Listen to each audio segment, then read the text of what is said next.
A K. Vajpayee ji, यहां पर मतभेद है एनडीए में।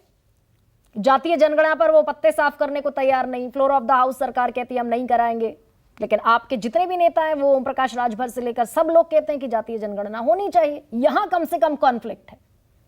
देखिए, ऐसा है कि पिछले 60-70 साल से, और त्यागी जी ने बिल्कुल सही बताया कि समाजवादियों का सबसे पहला ये दृढ़ संकल्प था और हर वक्त डिमांड रही कि जातिगत जनगणना होनी चाहिए।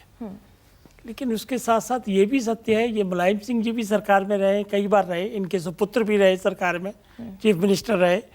त्यागी जी की पार्टी के लालू यादव जी 15 साल सरकार में रहे। उसके बाद नीतीश बाबू 17 साल से बैठे हुए हैं।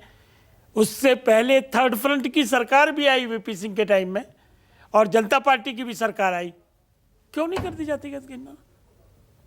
क्यों नहीं करवा ली? अपने लोगों से आपने क्यों नहीं करवाई? मैं ये सवाल पूछता हूं। पहला डिमांड जायज है, हम उसका समर्थन करते रहे, हमारे स्वर्गीय नेता करते रहे, और हम तो उससे आगे निकल गए। यहाँ पर लेकिन कॉन्फ्लिक्ट है ना एनडीए में। एक सेकंड, अब उसका जवाब दे दूंगा ना, पहले ये सुन तो लो ना कि जो लोग थे सत्ता में और 50-60 साल रहे, उन्होंने तो करी नहीं।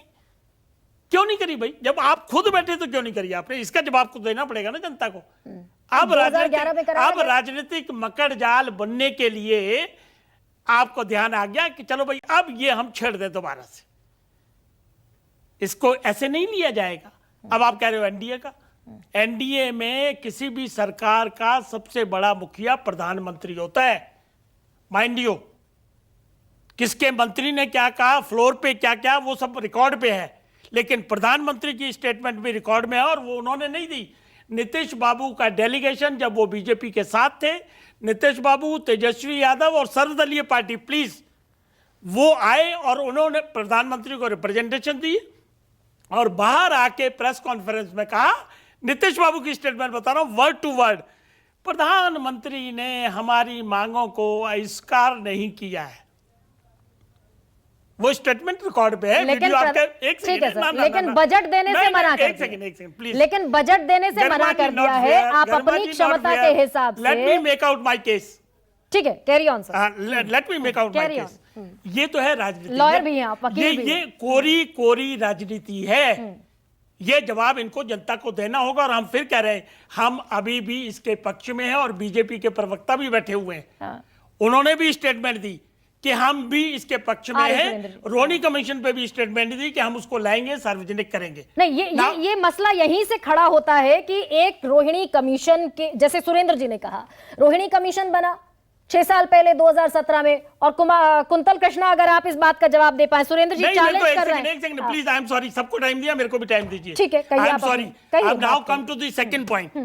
जो आप कंफ्यूजन कह रहे हो कि ये सरकार कंफ्यूज है, और सुरेंद्र राजपूत हमारे भाई साहब कह रहे हैं कि जी ये तो सरकार अनपढ़ों की है या अपराधियों की है।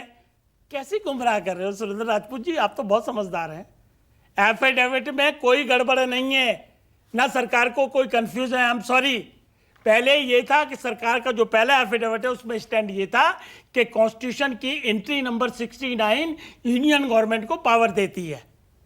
उसके बाद जो एफिडेविट दिया उसमें इन्होंने कहा कि सेंसस एक्ट 1948 है और उसका सेक्शन 3 इजाजत देता है।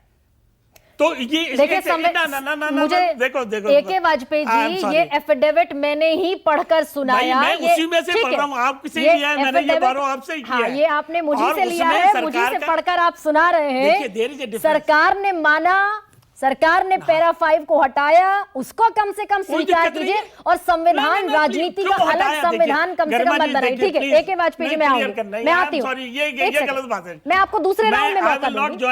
संजय जी बहुत देर से प्रतीक्षा कर रहे हैं। टाइम देखो, हमको 3 मिनट। ए.के. वाजपेयी जी, एक सेकंड, क्लियर करने दो, जनता को क्लियर करने दो। जितनी हिस्सेदारी, सरकार का कोई कंफ्यूजन नहीं है।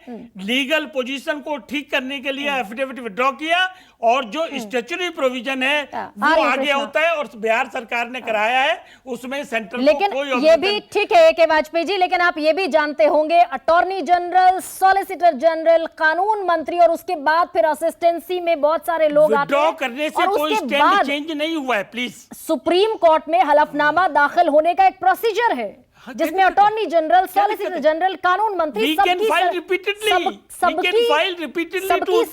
शामिल होती है, स्क्रूटनी शामिल होती है। संजय जी प्रतीक्षा